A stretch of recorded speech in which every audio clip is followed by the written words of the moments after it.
Constitution Day in South Korea, Donald Sutherland, and David Hasselhoff. All of these things would not exist without today. Your birthday, July the 17th. My name is Anaya, and this is the Birthday Blog.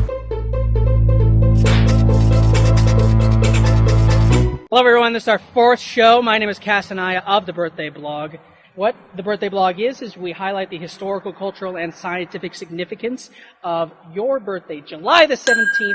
This is a 366 episode, epic 7-year project, but we are here today for your birthday, July the 17th. These are the events that help shape the history of your birthday. Starting with the 12 inhabitants of Cilium in North Africa are executed for being Christians. This is the earliest recording of Christianity in that region. Record keeping was really sketchy back then, but not when it came to murder. The Fourth Crusade captures Constantinople. Now, every gal in Constantinople lives in Istanbul, not Constantinople. So if you have a date in Constantinople, Judi assumes the throne over the Ming dynasty, but he is better known by the era of his namesake as the Yongle Emperor. He would later move the capital back to Beijing from Nanjing, start the construction of the Forbidden City.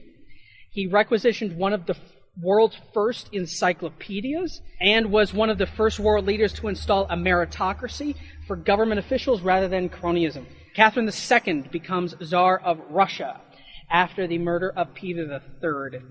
Catherine would transform Russia into a world power, improving relations with Islam, Japan, and Europe. Like Judi, she was a true leader of world history. Unfortunately, how she came to power is a strong, ominous foreshadowing to events which happen later in the show and on your birthday. General Lafayette, during the French Revolution, fires on radical Jacobins at the Camp de Mars in Paris. Now, General Lafayette served under George Washington in the American Revolution. This man has one of the most adventurous lives in history. He was knee-deep in the most important historical moments in late 17th and early 18th century history. The American and French Revolution, Napoleon, the 100 Days, and later refused an offer to become French dictator, paving the way for a constitutional monarchy. We need to remember that the French helped us earn our independence. Without them, we wouldn't be a separate country. We'd probably be like fucking Canada. There's a reason our flags are the same color, red, white, and blue. I can't forget how Lafayette helped give us our first chance to win our fight for liberty. And now they've taken France. We'll take it back from Hitler and put ants in his Japans. And that's the record. Speaking of, 3 years later, asshole Jacobins would execute 16 nuns. 10 days prior to the French Revolution's reign of terror, which is so awesome to read about. The first dental school in Boston opens, which was good, Paulie, because your teeth were looking wicked retarded.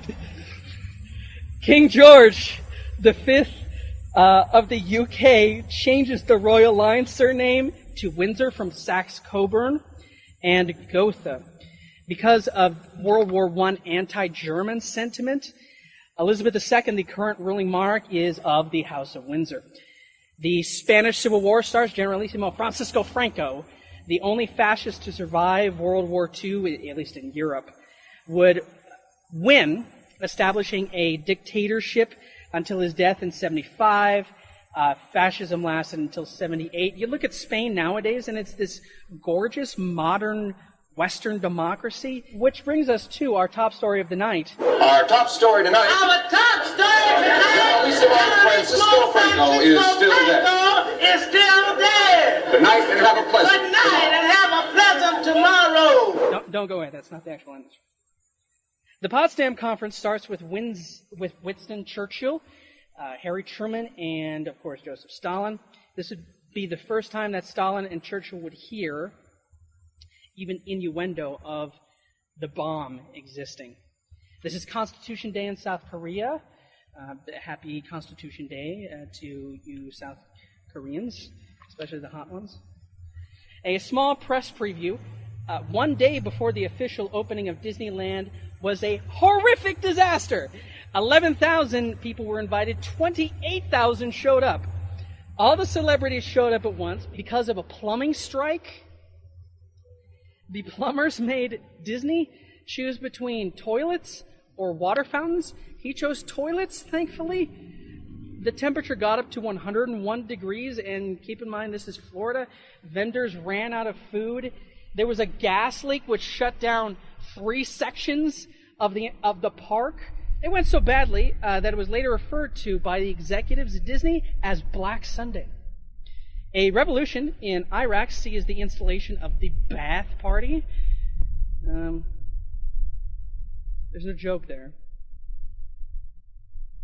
5 years later, King Mohammed Zahir Shah is deposed in Afghanistan. Deposed means removal. In this case, King Zahir Shah was getting eye surgery in Italy when his dick cousin decided to take over the country that he wasn't in at the time. Daoud Khan, later he would be assassinated by communists, which we funded a fight against. Then the Taliban took over because of the power vacuum.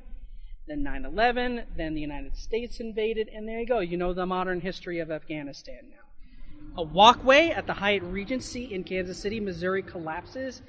First flight of the B-2 stealth bomber. The flying wing design is so elegant, it's practically art. Both John McCain and I can agree that these were sophisticated Cold War vessels, but that makes them basically irrelevant nowadays. More than $500 million a piece. They were as expensive as shit. According to the General Accounting Office study, they priced it at $929 million a piece. Motherfucker! We have 20. One of them crashed. Like in 2009, the Spirit of Kansas. The Spirit of Kansas crashed, dead. Look at that picture. Oh, it's burning up. That's $1 billion right there.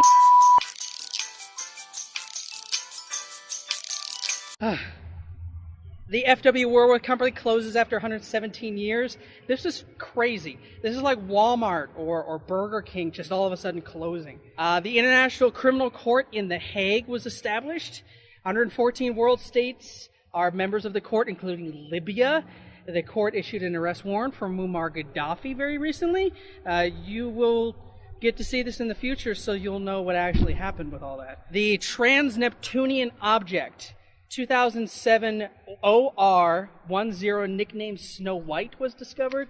It's the largest body in the solar system not yet named. I hope they stick with Snow White, because that's an awesome name for a dwarf planet. All right, who else was born on your birthday? Who died on your birthday? We'll get to that in just a second, but first, here's my brother, Ty, with his segment, The Rule of Threes. Ty. Yes. Hello and happy birthday to all you July 17thians.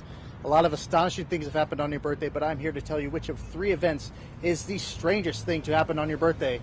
This is a special seafaring edition of the Rule of Threes. Let's get started. Number 1, 1717. King George I of Great Britain sails down the River Thames with a barge of 50 musicians, where George Frederick Handel's Water Music is premiered. If you do a little bit more research, come to find out that he actually had them play it over 3 times. Number 2, 1918. The RMS Carpathia, the ship that rescued the 705 survivors from the RMS Titanic, is sunk off of Ireland by a German U-boat, SMU-55. Luckily, only 5 are lost. The rest of the survivors were rescued by the RMS Gonna Sink Like a Rock, which later sunk until it was rescued by the HMS Davy Jones Locker. That sunk and was rescued by the RMS highly inappropriately named Seagoing Vessel ship. When that sunk, survivors took refuge on an island. Unfortunately, that island was Atlantis, which then later sunk into the sea. So number 3, 1938, Douglas Corrigan. He takes off from Brooklyn to fly the wrong way to Ireland and becomes known as Wrong Way Corrigan because he's an idiot. Well, those are your choices. So which is the strangest thing to happen on your birthday? Was it a bunch of musicians on a boat? Titanic savior ship sinks as well? Or some moron flies the other way? Decide now. And the answer is the barge. Why? The world hasn't seen as many sweaty musicians since Live Aid Africa actually played in Africa. Do you agree or do you disagree? Leave your thoughts below in the comments. For the Rule of Three Special Seafaring Edition, I am Anaya, and it's back to you, Kess.